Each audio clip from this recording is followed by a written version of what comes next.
I would like to read one of the texts that Jeff chose that I think really pulls together both of what Cynthia and Jeff were saying. First, Jeff talking about that this is dense, in some senses, dense scientific prose, which really drew my attention. And I don't want to go down this rabbit hole, but let me just say to all you baby composers out there, setting prose, setting words that don't rhyme is really hard.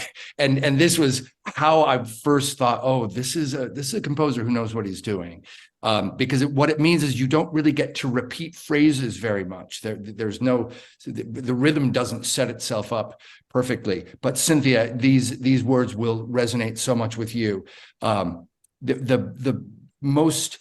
longest and most substantial movement in this piece is about 3 gyres. And yes, we had to look up how to pronounce that. And yes, we had to look up what it means.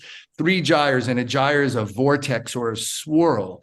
And the most famous of the 3 gyres is this really quite disgusting. How could we have let this happen to our planet? This is quite extraordinary. It's known as the North Pacific Gyre, and it is just trash and chemical sludge that is the size of the 48 states of America, just out there in the ocean. I mean, how did we let that happen? That's just extraordinary.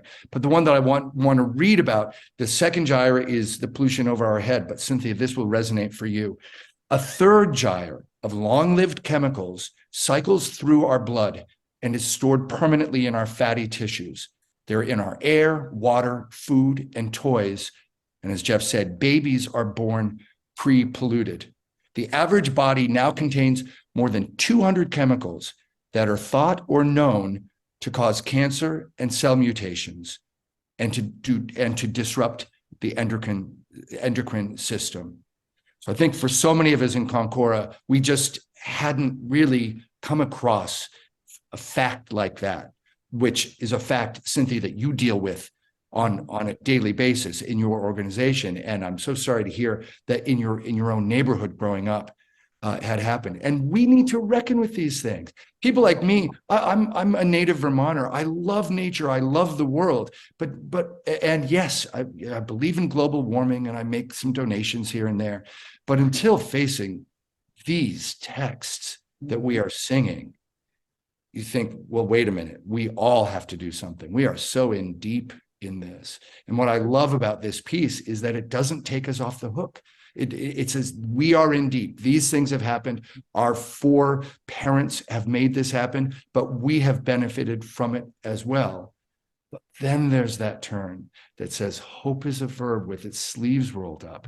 So it's a call to rolling those sleeves up. So if you love music, this concert is wonderful because it is terrific music. And Jeff, hats off to you. Honestly, you are an artisan and a craftsman and an artist.